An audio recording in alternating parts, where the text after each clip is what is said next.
What's going on, everybody, and welcome to the Other Side of the Firewall podcast, where we talk about the latest and greatest in cybersecurity news, as well as we highlight those movers and shakers and glass ceiling breakers, those people of color who've made it to the other side of the proverbial firewall. My name is Ryan Williams, and as always, I'm joined by Shannon Tynes. What's up? What's up? And LeVon Maynard. Hey, welcome to the show. What's going on? Welcome to another week of the podcast. Please continue to tune in. Monday and Tuesday are our topics. If you're tuned in, this is the Tuesday episode. But yesterday we talked about the two-factor authentication problem with crypto.com. And then Wednesday we have a really good discussion. Thursdays are usually Ask Us SP. There will be none this week because I'm having voice issues, as you can tell. I'm going through puberty this week. And then Friday, we talk about everything else aside from cybersecurity. So definitely continue to tune in, like, share, and subscribe. But without further ado, I give it to Shannon. All right. So this article is from threatpost.com, and it's by Becky Bracken. And it's titled, Merck awarded $1.4 billion insurance payout over NotPetya attack. So if you guys remember this, back in 2017, the NotPetya cyber attacks, they were mostly geared towards, I believe it was Ukraine, I think, right? Is who they were mostly geared towards, but they actually came out and hit some other places as well, right? But what ended up happening was Merck, the pharmaceutical company, actually had some cyber insurance, to cover the things that happened back in 2017 for them. What's the insurance company? I'm trying to see here.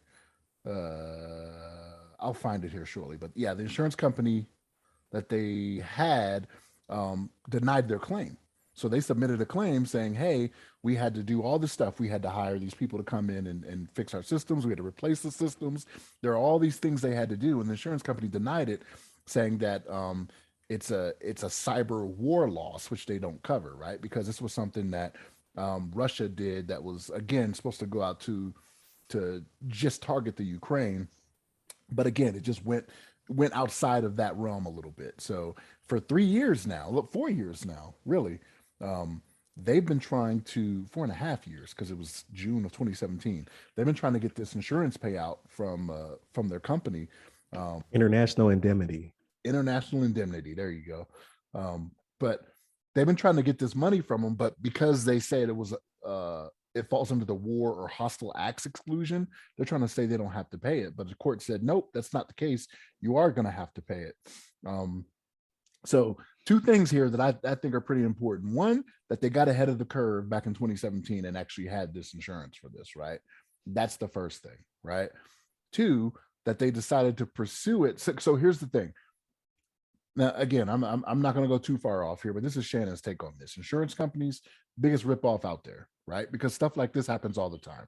Okay, there are constantly times where these insurance companies, they want you to pay up, for certain services, and then don't want to pay out whenever something happens. I was actually part of a hurricane when I was stationed in Florida that came through. Hurricane Ivan, 2004, came through and just ripped up the Gulf Coast. There were insurance companies going under left and right. Insurance companies denying claims left and right. And it's like, look, I did my part. I paid you. You know what I mean? You do your part now. You know what I mean? So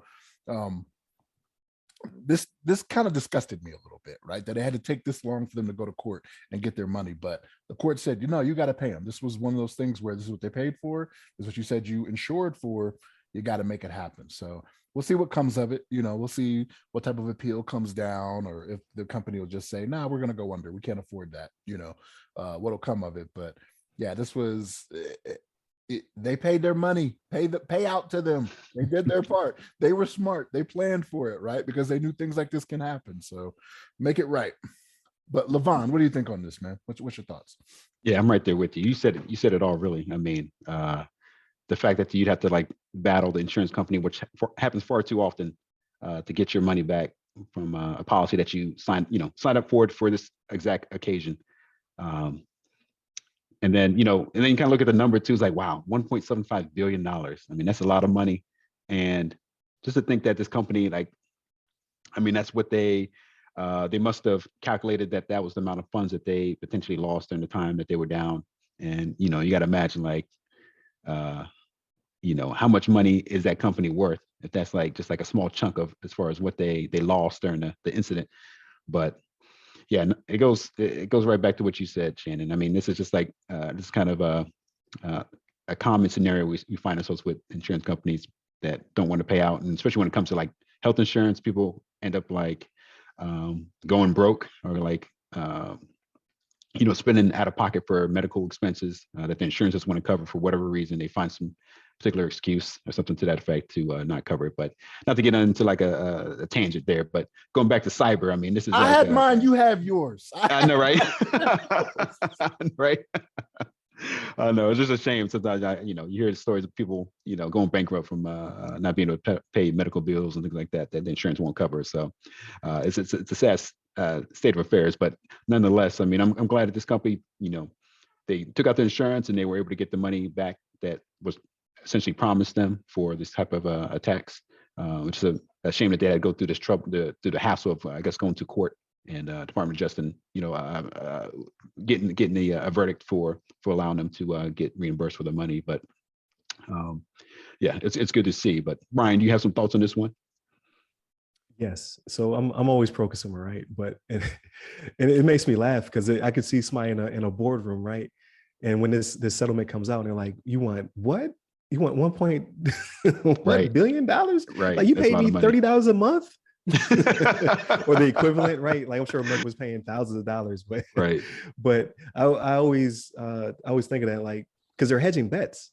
Like they're like, we don't expect for this to happen, or if it does happen, it'll be small enough where all the other policies that we're covering can cover down on it, and we can build the pot back up. You never expect somebody to cash in almost $2 billion at one time. So that's why most of them fold. Like when something like incredible happens, like a devastating hurricane or something like that. So not pro insurance. I'm not saying I am, or unless you want to sponsor this show, hit up the website. But I'm saying, like, I don't think when they saw that there was an exclusion, I'm sure they jumped all over it, like, we don't want to cover that, or they used it as time to gather that amount up potentially. Like, okay, this may happen, so let's increase the premiums across the board to stack the pot up in case they cash in.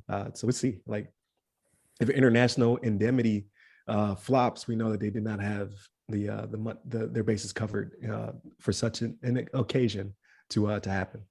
Then don't cover them for 1.75. So that's the thing. So like, you can't say we will cover you for 1.75 billion and right. not expect to pay that, right? Like, and that's with any insurance company and with any amount. You know what I'm saying? And again, I realize with the hurricane scenario that I brought up, that's a little bit different, right? Because it was all at once, right? It's kind of like the Great Depression. Everybody made a rush on the banks at the same time to get their money out, right? That's what happened here. Everybody filed a claim all at the same time, but it's like you said, it's a pool, right? Like the anticipation of the insurance companies is that not everybody who uses our services is going to collect from us at all. You know what I mean? They're just going to be collecting that money. Or to be small amounts, right? It won't be 40,000 systems impacted at one time. Right. But like, you can't say you're going to cover that. Then you should have said, we cannot cover 1.75 billion. We'll do 850 million or whatever it may be, right? But there's a man or woman inside of a cubicle who does that math. Like, this is astronomically impossible to happen, right? Like, we have a 0.00001 chance of this actually happening, and boom. And then he or she puts their stuff in a box and creeps out of the cubicle, like, oh, it's about to go down. Yeah, but if they said there's a chance, that you can't fire them for that either, right? They're like, hey, there is a chance, it's just small. The CEO of that company ultimately made that decision on whether or not to accept that liability. You know what I mean? Yeah, it was true.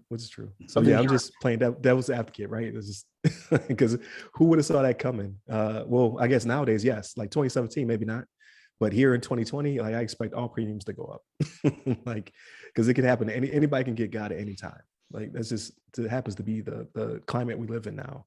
So, but that is interesting. I like to see how much they were paying for that policy every 6 months or a year or whatever. Like, how much money were they putting in compared to how much money they had to pull out because they were impacted so significantly all at one time. That's pretty interesting. What were you gonna say, LeVon? Oh no, I think you just covered it. What was I gonna say? I forgot what I was gonna say. My bad. Yeah, I lost track of what I was gonna say, but no, you got it. You said everything I wanted to. Gotcha. But it's always a great discussion. Please continue to tune in, everybody. Monday through Friday. Again, Monday and Tuesday are topics. Wednesday, we have a really good discussion coming up. Thursday, no Ask Us SP this week, but I'm hoping for next week. And then Friday, everything else, right? So hit the website, www.theothersideofthefirewall.com to get to our socials. Get me up personally. I'm at RyRy Security Guy. That's RYRY Security Guy on LinkedIn, Clubhouse, TikTok, and Twitter. And you, LeVon? Yes, sir. You can hit me up on the Twitters at LeVon Maynard. There it is. Stay safe, stay secure. Take care.